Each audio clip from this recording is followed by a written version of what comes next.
Եվ այսպես շարունակում ենք հեռախոսի վերանորոգման, էկրանի փոխարինման տեսահոլովակի երկրորդ մասը, որտեղ արդեն կներկայացնենք էկրանի տեղադրման process-ը։ Ինչպես առաջին մասում նշվեց, պետք է կատարվի մանրակրկիտ պարագծով մաքրում նոր էկրանի ամուր տեղադրման և սոսնդի ամուր հպման համար։ Ունենք մենք սոսնդի երկու տարբերակ, թափանցիկ և սև գույնի։ Այս դեպքում նախընտրում ենք սև գույնի սոսինձը, ինչպես նախորդ վիդեոհոլովակում նշեցի, որը ոչ թե ամբողջ կոնտուրային պարագծով ենք քսելու, այլ հենց այն նախկին հատվածներում, որտեղ եղել է գործարանային երկկողմանի սոսինձը։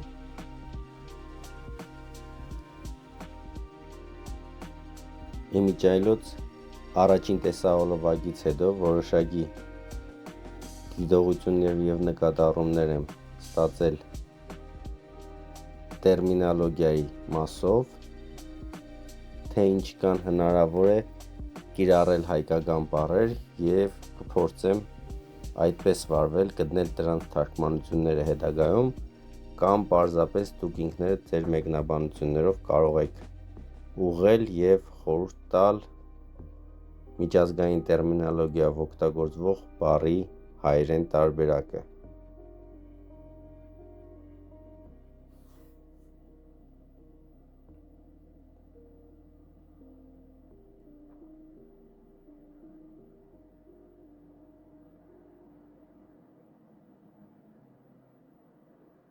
Զգուշությամբ քսում ենք սոսինձը կամերայի և դինամիկի հատվածում, քանի որ այստեղ կիրառվում և դրվում է օրիգինալ AMOLED կատեգորիայի էկրան, իսկ սոսինձները չորանալուց հետո բնավորություն ունեն ամուր գնդային հատվածով հավաքվելու մի տեղ, այս դեպքում մի փոքր հարթեցրեցի սոսինձը։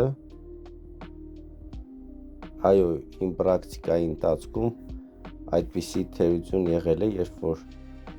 ինչ-որ հատված գնդային ձևով սոսինձ է քսվել և հաջորդ օրը այն ամրանալով հաճախորդի կողմից գուցե ուժեղ սեղմման պատճառով, գուցե և առանց հաճախորդի որևէ միջամտության մեղավորության, չնայած այն դեպքում OLED էկրանի փոխարինող էկրան էր որակական կատեգորիայով, իսկ AMOLED գործարանային էկրաններն ավելի ամուր են այդ տեսանկյունից։ Այո, ես խոստացել եմ, որ այս և հաջորդ վիդեոհոլովակներում կփորձեմ նաև մեկնաբանություններում նշել, թե ինչ տեսակ էկրաններ գոյություն ունեն, պահեստամասեր գոյություն ունեն, որոնք կարելի փոխարինել, ինչ է նշանակում օրիգինալ բառը, և այդ իմաստով նշեմ, որ տվյալ դեպքում մենք փոխարինում ենք, ինչպես վերնագրում գրված է, POCO F5 Pro 5G մոդելի հեռախոսի էկրան, որը գործարանային կատեգորիայով համարվում է AMOLED էկրան։ Սովորաբար, եթե դուք ցանկանում եք իմանալ ձեր հեռախոսի հստակ մոդելը, դուք կարող եք Google-ում կամ որևէ այլ փնտրման հարթակներում ձեր հեռախոսի մոդելը գրելով, հատկապես ուշադրություն դարձնելով առաջի լինքերում GSM Arena կայքին, մտնելով այնտեղ և ձեր հեռախոսի հստակ պարամետրերը այնտեղ գրված են, մասնավորապես Screen էկրան բաժնում կգտնեք ձեր էկրանի տեխնոլոգիան։ Այս հարցը շատ կարևոր է, քանի որ երբեմն խնդիր և հարց է առաջանում, թե օրինակ ինչի համար է այս մեկ էկրանի, այս մի որակով էկրանի օրիգինալ տարբերակով փոխարինում ու արժենում օրինակի համար 12,000 դրամ, իսկ մյուս մոդելի համար փոխարինող ոչ օրիգինալը 17, 18 կամ 20,000 դրամ, իսկ օրիգինալը ավելի քան 30,000 դրամ։ Եվ այո, այդ հարցի պատասխանը էկրանի կատեգորիան է, թե ինչպիսի գործարանային արտադրության կատեգորիա է տեղադրված ձեր հեռախոսի, ձեր մոդելի վրա։ Այս եւ այլ հոլովակներում, քանի որ կարող է դիտողներին բաժին չհասնեն այլ հոլովակները, կփորձեմ յուրաքանչյուր հոլովակում հնարավորինս մանրամասն տվյալ խնդրից կախված ներկայացնել այդ կատեգորիաները։ Այստեղ ուղղակի նշեմ, որ հետ է տեղադրվել դինամիկի ներքին հատվածը, բարձրախոս դինամիկ ասվածը եւ կոաքսիալ անտենայի ազդանշանի լարը տեղադրվեց, ստուգվեց սենսորային էկրանի աշխատանքը եւ կարող ենք շարունակել փակելու process-ը։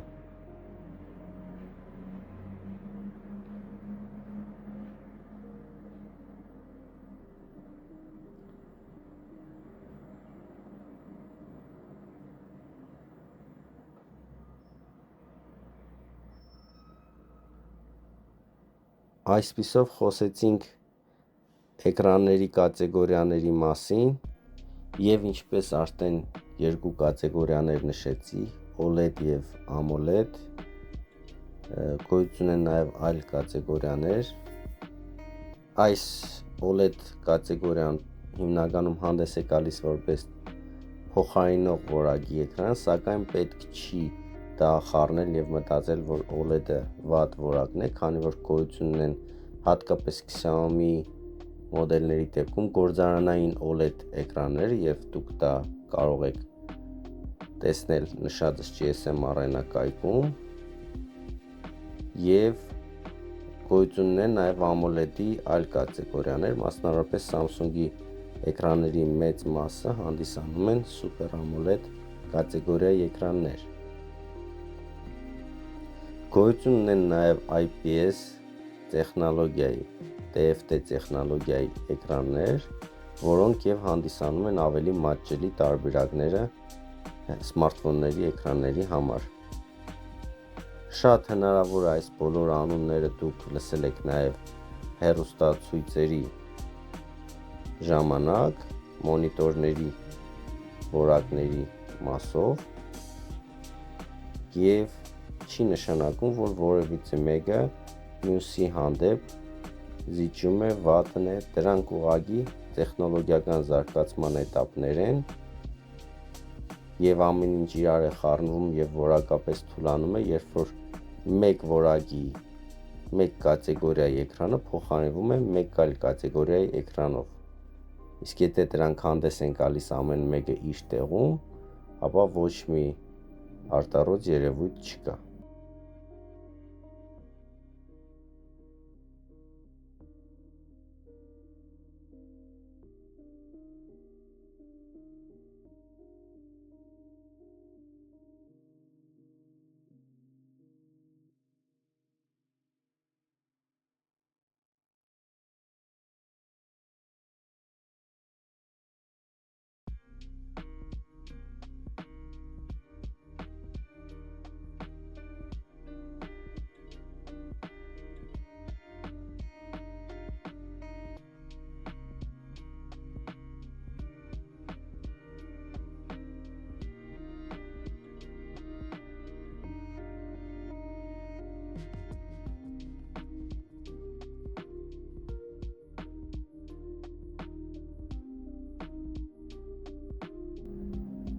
Եվ այսպես այս փուլում,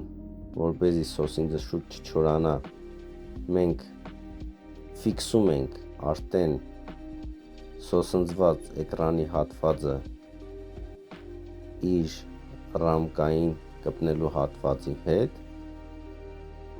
եւ մի փոքր տակասում ենք, քանի որ process-ը մի փոքր հապաղեց, դիսպլեյը թուլանա եւ կրկին հպվի, ավելի լավ աշխատանք կատարի։ Եվ ինչպես եւ մաքրեցինք դիմային հատվածը,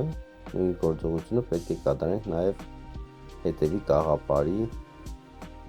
մեր խոսքերով ասած, հետևի կրշկայի համար։ Մաքրում ենք նաեւ այդ հատվածը, հեռախոսի նախկին սոսնձի հատվածը։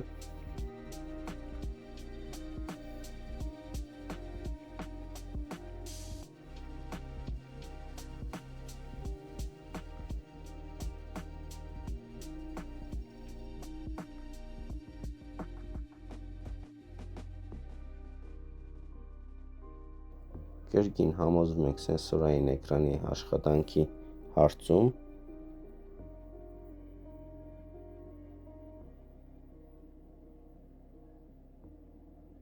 Նմանատիպ աշխատանք ենք կատարում նաև կաղապարի հետ։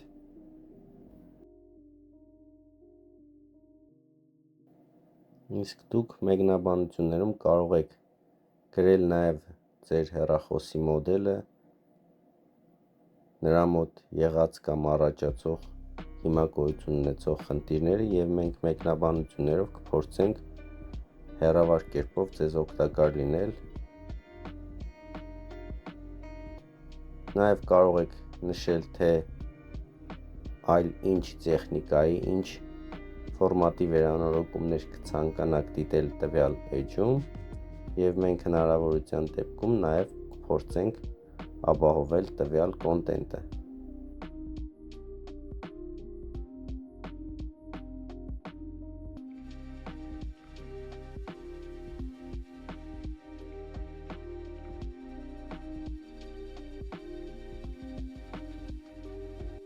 Այս փուլում փորձում ենք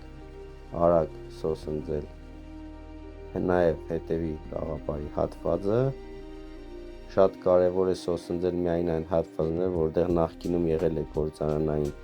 սոսինձը, եւ հատկապես չսոսնձել այդ էկրանի շլեյֆի միացման հատվածը, որը նույնպես բարդություն կներկայացնի հաջորդ անգամ բացողի համար, անկախ նրանից դա կլինի մեր թե այլ սերվիզում։ Ընդհանրապես վերանորոգման փուլերի դեպքում պետք է այնպես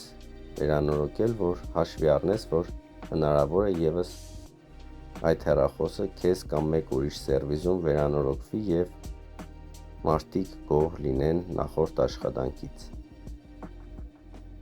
Այսպիսով հեռախոսը փակվեց, այսքանն էր process-ը, եւ ձեզ կրկին հիշեցնում եմ, ձեր հարցերի, առաջարկների կամ վերանորոգումների դեպքում կարող եք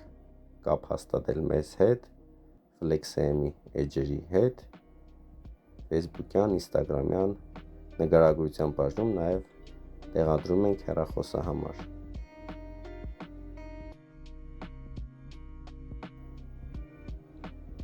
Մաղթում ենք ձեզ ուրախ զանգեր։